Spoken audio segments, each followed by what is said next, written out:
RK நகர் தொகுதி இடைத்தேர்தல் ரத்து விவகாரத்தில் பாரதிய ஜனதாவின் மாநில தலைவர் தமிழிசை சவுந்தரராஜனும் மத்திய இணையமைச்சர் பொன் ராதாகிருஷ்ணனும் முரண்பாட்டுடன் இருப்பது அவ்வப்போது அவர்கள் தெரிவிக்கும் கருத்துக்கள் மூலம் வெளிவருகிறது. என்னை பொறுத்த வரைக்கும் தேர்தல் நிறுத்துறதுல எந்த பயனும் இருக்க முடியாது. இப்படி தான் நடக்கும் அப்படின்னு சொன்னால் அது பின்னாடி நடந்தா என்ன, முன்னாடி நடந்தா என்ன, இல்லை இப்படி நடப்பதற்கு நாங்கள் அனுமதிக்க மாட்டோம் அப்படின்னு சொன்னால் பணம் கொடுத்த கட்சி தண்டிக்கப்பட வேண்டும், பணம் கொடுத்த வேட்பாளர் தண்டிக்கப்பட வேண்டும். அது இல்லைன்னு சொன்னால் பயனில்லை.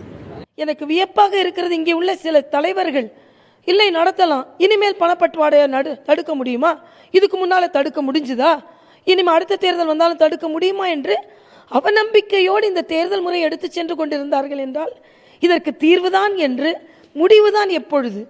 அதனால் எப்பொழுதாவது ஒரு மாற்றம் வர வேண்டும். அந்த மாற்றத்திற்கான அறிகுறி இப்பொழுது வந்திருக்கிறது.